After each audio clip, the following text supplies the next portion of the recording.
Background about my sister. 2 years ago, my sister was killed in a car accident. She was riding with a friend to the mall, the friend's parent was driving, and teenage boy plowed through a red light while texting on his phone and hit the car my sister, Carrie, was in. Carrie was killed instantly and her friend, June, was in a coma for 3 weeks before her parents took her off life support. When Carrie passed, I was devastated and angry and just not in a good place. Carrie and I had been extremely close. Despite a 7-year age gap between us, we enjoyed a lot of the same shows, we went to concerts together. We volunteered together, and I took it upon myself to guide Carrie like any big sister would do. Our parents were extremely busy with work most days, and Carrie and I would often cook together and do crafts when we weren't too busy with school work. Carrie wanted to be a NICU nurse when she grew up, and I helped her find a volunteer position at a local hospital to help get her gain some experience being around patients. In short, Carrie was my sister and best friend, and when she passed, I was a mess. The last craft Carrie and I made together was a set of candles. We bought the wax at a local craft store and we both made each other a candle and decorated the jar it was in. That was the day before she was killed. At her funeral, Carrie was buried with the candle I made her. The candle Carrie made me sits on my desk next to my favorite picture of her and I together at the beach. Or it did, until last week. Background about my boyfriend. I met my boyfriend about 1.5 years ago, about 6 months after Carrie passed. I wasn't looking for a relationship, I was still grieving my sister's death. But Eugene came along and it was love at first sight. He was extremely supportive, let me cry on him when I needed to, didn't push me into getting over grieving or anything. He was extremely gentleman about everything and very, very patient. After 6 months of seeing each other pretty regularly, we made it official. Eugene came into my life at a very low point and he has always been very respectful of sentiments I keep from my sister. Never asking me to take them down, always giving me space when I needed to cry. Eugene, along with most, if not all, of my friends and family know about Carrie's candle. There was a point after she died where I would take the candle with me everywhere out of fear that someone might light it, or steal it. Or who knows what. The point is, that candle was and still is a very important part of my life and something that my sister made for me and me alone. When Eugene and I moved in together about 4 months ago, I packed away most of the reminders of my sister and put out the candle and picture on my desk. I felt that this was a huge step because when I'd lived just by myself I had pictures everywhere and a few knickknacks laying around from my sister. I wanted to make Eugene and I's home our home with just a small part of my sister there. Eugene understood and was very supportive. Last week, we had a massive winter storm that knocked out power. We didn't have power for 3+ days. The power was knocked out at Eugene and I's house while I was at work, which did not lose power. Eugene texted me that he was going to light some candles and try and get a generator, so we could have some for of power or at least be able to charge our phones / use lights / etc. Now, we have probably 30+ candles in our house. I am a huge fan of sales, and when Bath & Body Works has a candle sale, I like to stock up and get a range of scents. We have candles scattered all over our house. In the room where my desk is, there are no candles aside from the one Carrie made me. None at all, and there never has been. This room is also downstairs, where Eugene doesn't spend a lot of time, his desk is upstairs. When I arrived home from work last week, I noticed a bunch of candles burning in our living room, safely. Always monitored and not near anything that could ignite. One of these candles was the candle that Carrie had made me. I burst into tears, and when Eugene heard me crying he came out from the bedroom, where he was lighting more candles, and asked what was wrong. I was a wreck and couldn't get any words out. When he tried to calm me down, I shoved past him and locked myself in the room where my desk was and just cried. I don't know how he could be so stupid. He knew, and I thought he understood how sentimental the candle was and how much I cherished having a candle that my now deceased sister had spent time making with me just a day before she was killed. I haven't been able to speak to Eugene since it happened, Tuesday of last week. He has tried to explain why he did it, because he needed candles to be able to see, but I just can't wrap my head around it. He hadn't gotten into the large candle stash I have upstairs right by the living room where Carrie's candle was, but went downstairs, out of the way to grab the most sentimental, cherished item I have. The candle was burning most of the day while I was at work and is now melted and pretty much gone. I do still have the jar it was in, but I can't look at it without bursting into tears. Eugene says it was an accident, but I just don't believe that. He said he was getting around to lighting the candle surplus we have upstairs, but just hadn't gotten there yet. After being home 6 hours alone with no power. I am heartbroken and feel like this is a major slap in the face. I feel disrespected.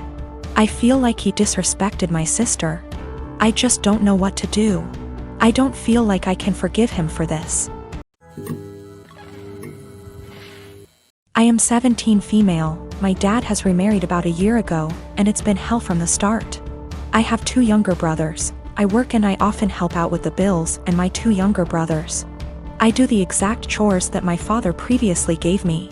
My room is always clean. I do the dishes after dinner. I do the laundry every week. I am in charge of cleaning the kitchen, living room and back patio, as well as taking our trash. So I do what I have to do. But I don't allow my stepmom to try and make me do more things than I already do or try to make major changes in my life. Again, I just do what I need to do so I can go on with my life.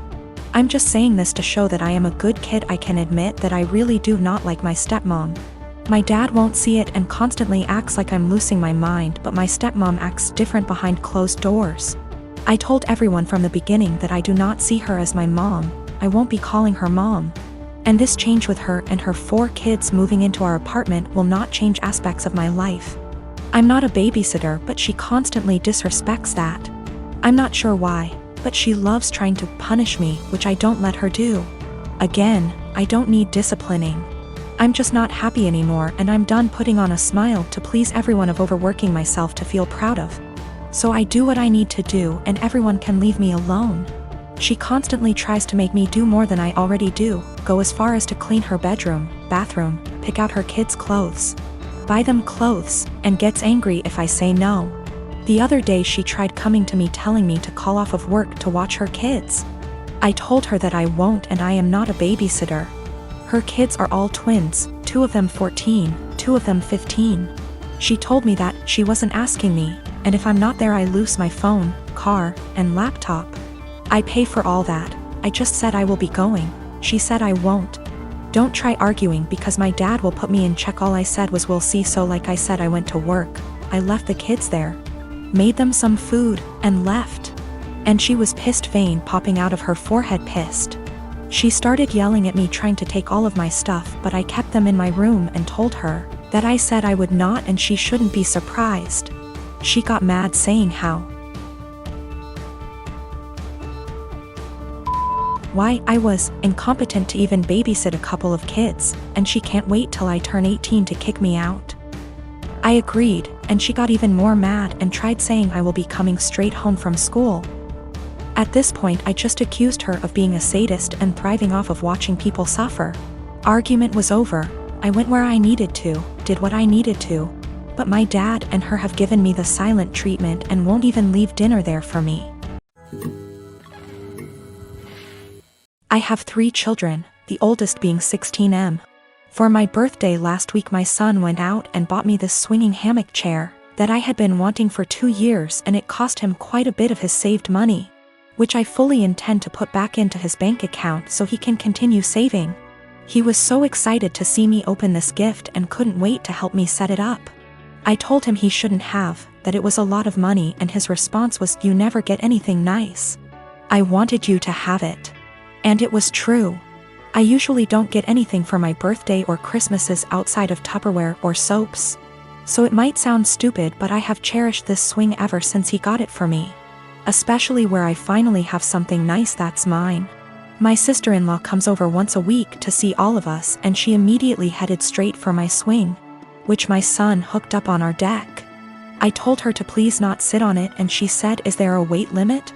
So I told her yes, 250 pounds, and I even showed her the box to confirm.